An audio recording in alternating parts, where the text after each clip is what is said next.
Hello and welcome to another video review. This is Destiny for Xbox 360, Xbox One, PlayStation 3, and PlayStation 4. What you're seeing here is the Xbox 360 version. Now I'm sure a lot of you are absolutely dumbfounded that I'm reviewing the Xbox 360 version, but hear me out. This is only a review of the base game, or at least as much of the base game as I can get. I don't have any of the expansion packs, and they stopped updating this version of the game quite a while ago at this point. And if all you're reviewing is just the base game, it makes sense to review the closest experience you can get to the original release. And that's pretty much what you get with the Xbox 360 version. Sure, it's a hell of a lot uglier than the more modern release for Xbox One and PS4, but let's face it folks, graphics aren't everything. There are a lot of fantastic looking games out there that end up just not being very good games. You can have the best visuals in the world, but it really doesn't matter if your gameplay and your story are crap. So, with that in mind, let's go ahead and start looking at Destiny, which is a first-person shooter developed by Bungie and published by Activision in September of 2014. And it was supposedly the first true next-gen experience, or at least one of the several that were parroted around that time. And the hype for the game was absolutely ridiculous. A lot of it was just the fact that, oh hey, Bungie's making another game, because for some reason people seem to think Bungie are the best thing since sliced bread, and they're really not. But more of it was the fact that they were trying to tout this big cinematic storytelling, and the fact that it has a lot of MMO elements, so you're able to go in there and see other players and join up with them and do all kinds of PvE and PvP stuff. So obviously people saw all that and they're like, hey, this sounds fantastic, so they started generating a crap ton of hype for it. And then the game finally came out and everyone was like, oh, is that it? And it very quickly became a fantastic example of why you should never, under any circumstances, give in to hype culture. And that's all stuff I kept in mind when I went into this thing. I went into this thing knowing full well what to expect from it. And with all that in mind, I really just had one question. How is this thing really? Let's go ahead and delve into this and find out. Well, as far as presentation goes, let me reiterate that this is the Xbox 360 version you're seeing in this video. It is not representative of what you're going to see on Xbox One and PlayStation 4 if you do decide to play it on those. The modeling and the animation and the general art direction are going to be pretty much the same, but in particular the texture quality is considerably lower on the previous gen consoles, and it runs at a lower resolution. The Xbox 360 and PS3 versions also don't have the post-processing and shading effects that the PS4 and Xbox One versions do, so if you're looking at things and going, wow, that color is really off, or that color is particularly bright and doesn't really look real or anything like that, chances are it had a shader effect or a post-processing effect applied to it that ended up making it look a lot better on the current gen of consoles. Now, all that said, they oddly enough still managed to make the previous gen version of the game really not look that bad, all things considered.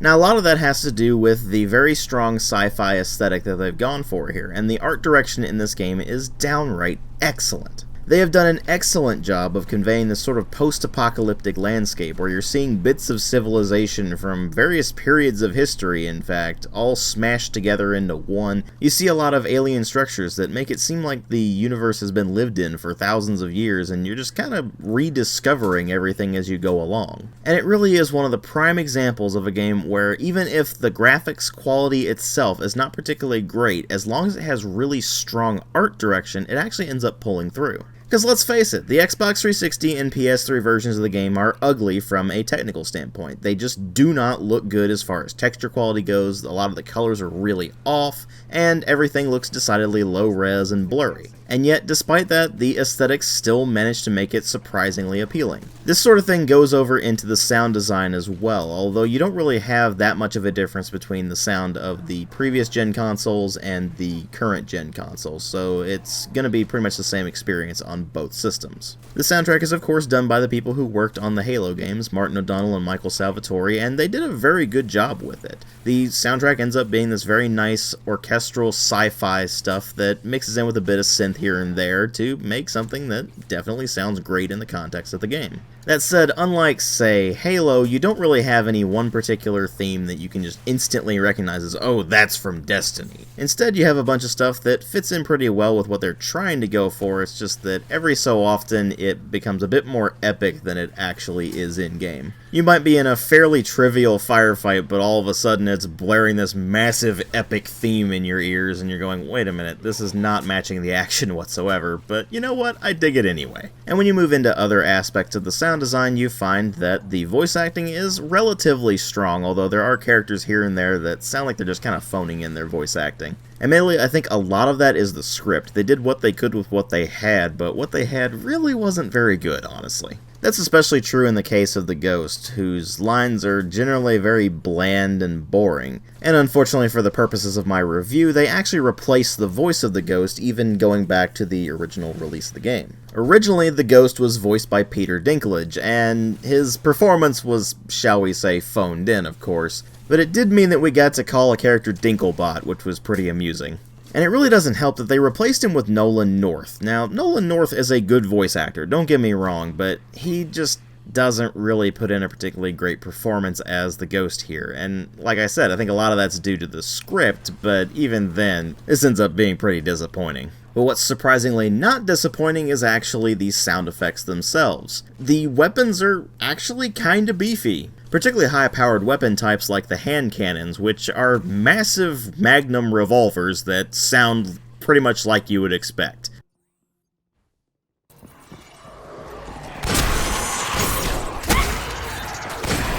But even when you move into other weapons, they have a surprising amount of bass to them. It's not the kind of bass that is particularly satisfying, the kind that actually rattles you around a bit, but it's a lot better than most console games, let's put it that way. The same kind of thing applies to the explosions, to the environmental sounds, to the weird space magic kind of stuff that you get with, for example, the Warlock, and that ends up making the game actually sound rather good in the long run. So if nothing else, despite me playing the clearly visually inferior Xbox 360 version, the presentation actually ends up working out rather well in the long run. Although it does have one particularly nasty problem, which is a painfully low FOV. Again, I have absolutely no idea how you console gamers put up with FOVs this low, but it actually makes me nauseous to play this thing for long periods of time. Not to mention some gameplay implications that I'll get to later on, but other than that particular issue, there's really not all that much that's problematic about the presentation. They've done a really good job with it on both the newer consoles and the older consoles,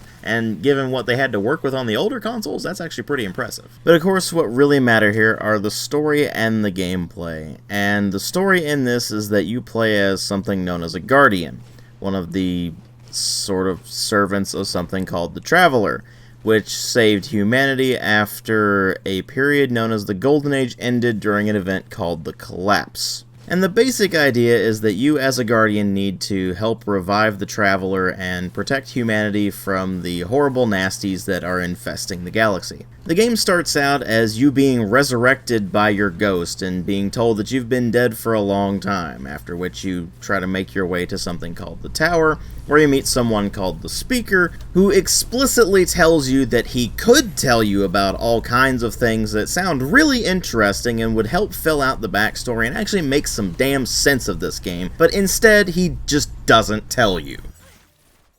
I could tell you of the great battle centuries ago, how the Traveler was crippled. I could tell you of the power of the darkness, its ancient enemy. There are many tales. The darkness is coming back. We will not survive it this time. In fact, that's something that the game does in general. Whenever you're doing something, it doesn't explain to you why you're doing it, it doesn't explain to you what the real significance is of anything that you're doing. It's just, hey, go do this. Why? I don't know, reasons. Hell, at one point, a character says that she doesn't have time to explain why she doesn't have time to explain. Why have you been watching us? I don't even have time to explain why I don't have time to explain. You are given only the barest of briefings before you end up going off and doing things. You'll go off to a new planet and it'll say some slight blurb about the planet, and then you drop in, you just run around, you blast a few aliens, and then you just complete your missions. When you do manage to learn bits and pieces of what you're doing, why you're doing it, and who all these various characters and factions are, it's fleeting. It's the kind of thing where they might answer one question and that leaves you with about 20 more questions. What is the Traveler? Nobody knows. What is the Light? Nobody knows. What is the Darkness? Nobody really knows that either. It's one of those kind of things where you just stare at the game and go, okay, well, what do you know? And unfortunately, the game doesn't even really have an answer for that either. Oh, don't get me wrong, the game has a plot. I'm not entirely sure what that plot is, because it just kind of goes all over the damn place. It takes you to various people that you meet and inevitably go, well, they're obviously saving their faction stuff for DLC later down the line. And the explanations for things when you end up going towards the weirder parts of the game are basically just a shrug. It's like they tried to design the game from an aesthetic standpoint first, and then tried to build the story around those aesthetics. That never really works very well, and it ends up making the game feel like a piecemeal, slapped together mess. Which is precisely what the writing in Destiny is. Pro tip, Bungie, being incredibly vague and relegating pretty much all of your lore to readables that are on your website as opposed to actually being in the game itself does not constitute good writing. If anything, it actually makes the writing worse because they have that contemptuous idea of having to go outside of the game to get anything remotely resembling backstory for the actual game itself. I mean, sure, a game like, say, Pillars of Eternity or Dragon Age has a crap ton of readables in the game, and a lot of people don't like that. But at least it's in the game. It's not something you have to deliberately go out of your way to find. And even then, the stuff on the Grimoire is really not as helpful as you might think it might be. Thus, the writing just ends up being a confusing mess all around that leaves you going, well, crap, what about the gameplay? Luckily, it does somewhat redeem itself in the gameplay department because you've got some relatively solid first-person shooting mechanics as far as being a console shooter goes. This plays an awful lot like Halo mixed together with Borderlands. What do I mean by that? Well, I mean the core shooting mechanics feel a lot like Halo, which means that each of the weapon types does feel somewhat different, although you do get some overlap with things like the scout rifle and the hand cannons and such like that. But by and large, they've done a rather good job of mixing the visual design with things like the amount of recoil that you're going to experience, as well as the actual impact on target that you see from the actual weapons, to make them actually surprisingly satisfying to use. I say surprisingly because pretty much everything is a bullet sponge in this thing. Now, most of the normal minions really aren't. As long as you're at an appropriate level for what you're facing, then you're going to find that you can just kind of mow them down without too much difficulty. If you go up against bosses or sub-bosses, on the other hand, they are very much bullet sponges, and unless you're constantly wailing on their weak points that do critical damage, then you're going to find that those fights take quite a while. Now, to facilitate dishing out damage to enemies, you have a variety of things available to you. For one, you have 3 weapon slots. There's your primary weapon slot, which is going to be things like scout rifles, assault rifles, hand cannons, that sort of thing. Your special weapon slot, which is reserved for things like shotguns, sniper rifles, fusion rifles, which are just kind of powerful energy weapons. And then you have a heavy weapon slot, which is reserved for things like heavy machine guns as well as rocket launchers. And to switch between these, it's just a simple button press to go from the special weapon slot to the primary weapon slot, but you have to hold the button down to go to your heavy weapon. Now, ammunition for your primary weapon is going to be absolutely plentiful, but special weapons are a bit more limited, and heavy weapon ammo will rarely spawn. So that's something you should hang on to until you absolutely need it. But if you want to try things other than just your guns, you have 3 other abilities that you can bring to bear. The first of these is a grenade type ability. It's pretty much exactly as it sounds. You chuck a grenade kind of thing at an enemy and it will cause all kinds of area effect damage, and it is on a cooldown as opposed to having ammunition. So after a while, you'll be able to use it again. It's just a matter of waiting for it to cool down. Now, the other ability that you can bring to bear is your super. Now, I played as a warlock, which means that I get a nebulous ball of space magic that I fling at things that does absolutely massive amounts of damage. Your super is going to be different depending on which class you're playing as and which subclass of that class you have equipped. I stuck with the Void Vortex kind of magic that the Warlock gets, so all of mine are basically just nebulous balls of space magic. Now your super also runs on a sort of cooldown, but it's not really a cooldown so much as a meter that you fill up by killing enemies, as well as picking up orbs of light, which are generated when you activate your super. But obviously the vast majority of it is just going to come from you mowing down hordes upon hordes of minions, so the orbs of light thing is one of those things where it's nice bonus, but ultimately not a great source of the energy for it. The thing is, that's kinda it for the core combat mechanics. Beyond that, really everything comes down to what passive abilities you have equipped, as well as what your equipment is. You're going to be constantly switching gear in and out as you go through the game, because the game actually does have a pretty generous feed of new equipment that is better than what you had before. And obviously, as you level up and get further and further into the game, the rarities are going to increase, as are the stat bonuses. This does come with a couple of downsides, however. While a lot of the equipment does have cosmetic changes, you're probably not going to focus on those because it really does come down to your gear in order to improve your gameplay experience. Even if you're really high level, if you have underpowered gear, it's just not going to work out well in your favor. And that can get somewhat frustrating because you might find, say, a helmet that you really like, but then you pick up another helmet that's just quite a lot better than that helmet that you had that you like the way it looks. And even if you hate the way that the new helmet looks, it's much better if you just equip that because it's going to be better for you in the long run. In fact, the cosmetic customization options in general are fairly lackluster in this. You can select a gender, you can select one of 3 races, and you have a few basic options for the way your character looks, but that's pretty much it. It's the kind of thing where you look at it and go, wow, I think Morrowind might have had pretty much the same customization system, and that came out in 2002.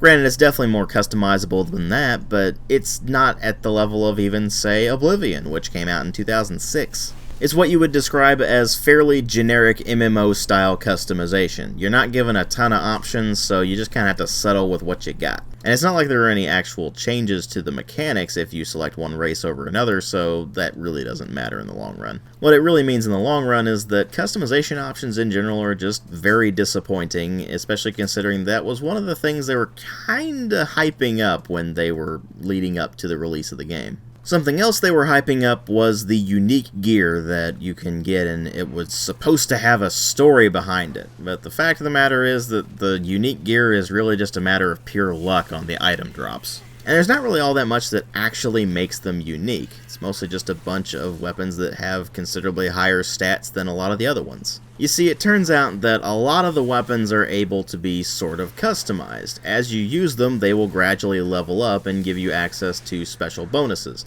Things like being able to reload quicker if you execute a precision kill on one, which is basically just get a critical hit to kill the enemy. Or they might have something where the last few rounds in the magazine are going to do extra damage, or it might be something like if you execute a certain type of kill with it, then you might get a bonus to your grenade cooldown. There's not really anything that screams, yeah, this is something special and unique and I want to keep using this. You ultimately end up just going, well, I just want it to have a really high rarity, or I just want it to have really great stats. And it completely trivializes the equipment system as a result. I mean, all of the hand cannons are going to feel pretty much exactly the same. All of the pulse rifles are going to feel pretty much exactly the same. Same thing goes for the scout rifles, the assault rifles, the shotguns, you name it, really. All you're really going to see a noticeable difference in is the stats. So some of them might have higher ammo capacities, some of them might have lower ammo capacities, some of them will do more damage, some of them will have higher recoil, something along those lines. It makes the gear system very disappointing and makes a general lack of variety in the combat, because most of the time you're just going to pick 1 or 2 weapon types and stick with them because that just feels perfectly fine to you.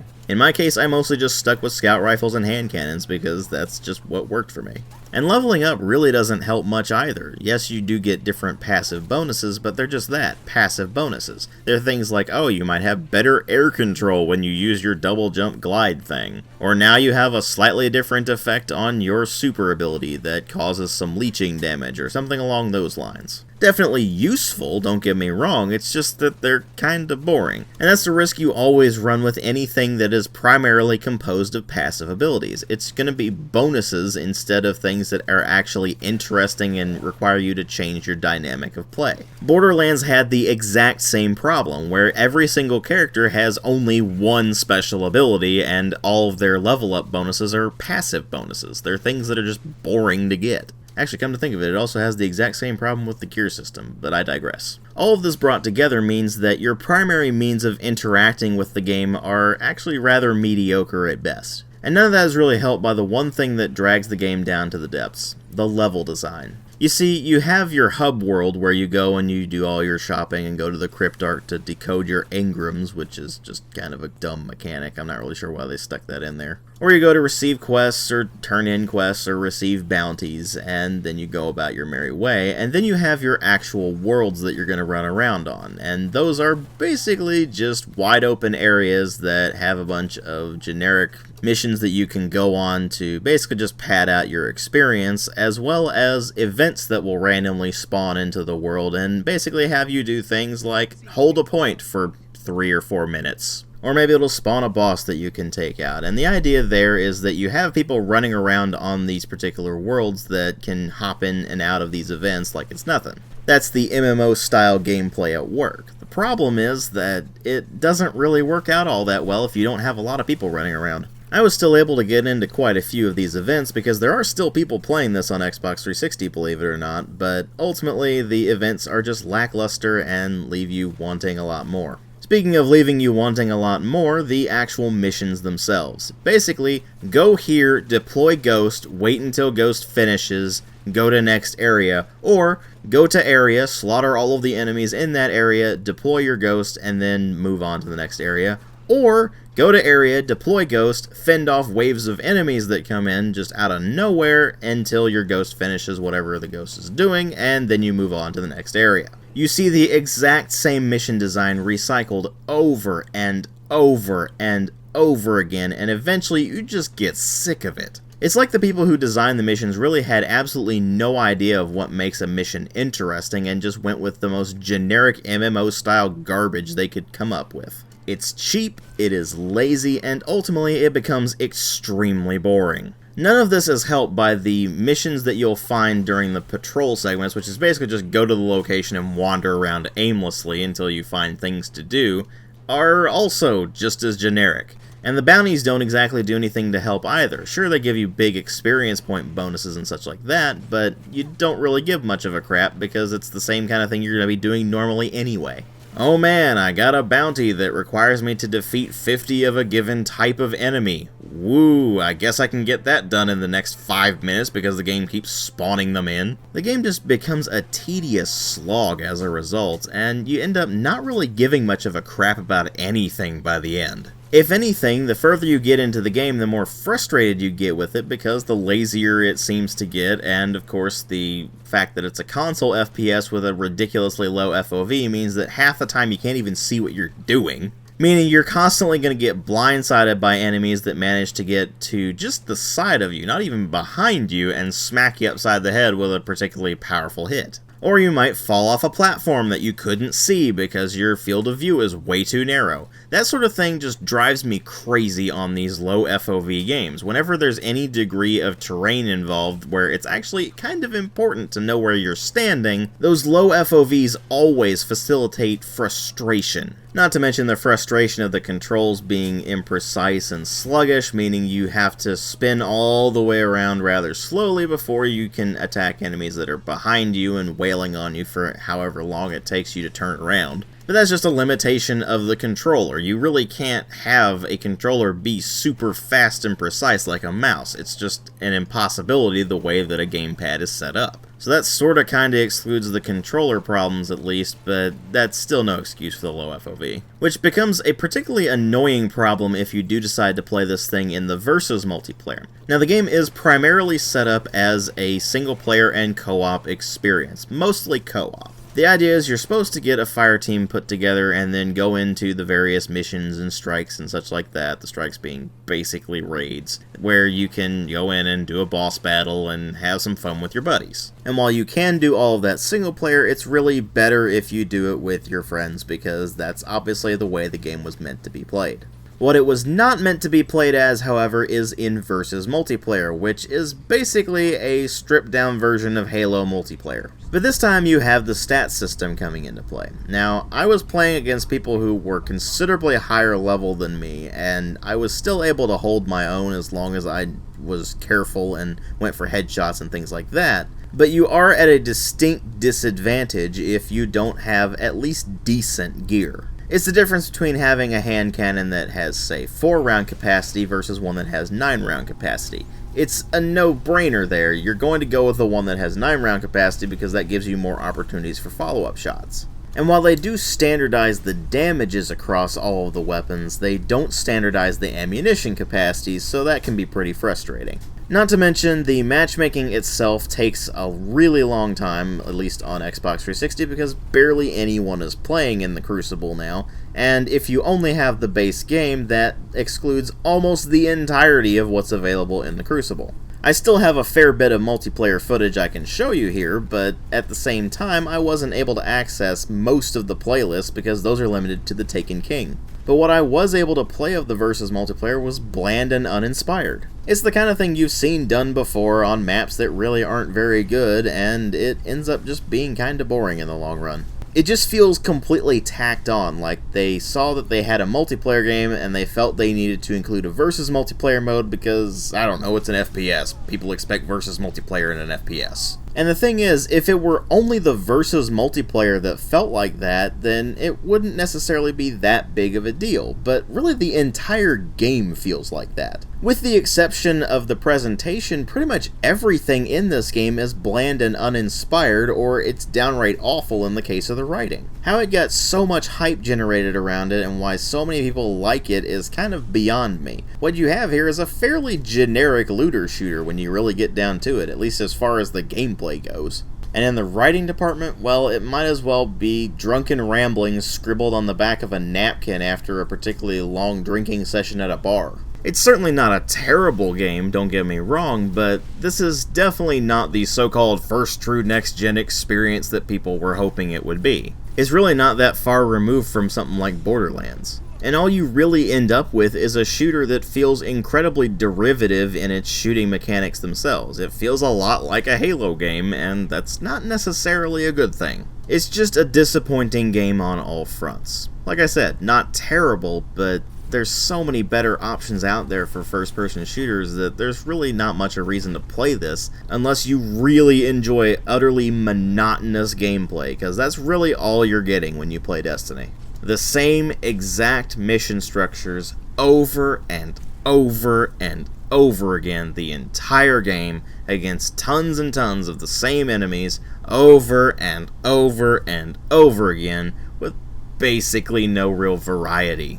And while I've certainly played a lot worse games than this, I can't recommend Destiny, at least not the base game. I have no idea if the expansion packs improved things or not. I haven't heard anything good about them, let's put it that way. But at this point, I'm just not gonna bother with the expansion packs. There's really not much reason to. Of course, they are working on a sequel, and if that comes to PC, then I'll play it, but I'm really not looking forward to it unless they somehow manage to improve all the mediocrity that you see in the original Destiny. But as it stands, what we have here is a 2 out of 5. You got plenty of better options for FPSs than this. Thanks for watching.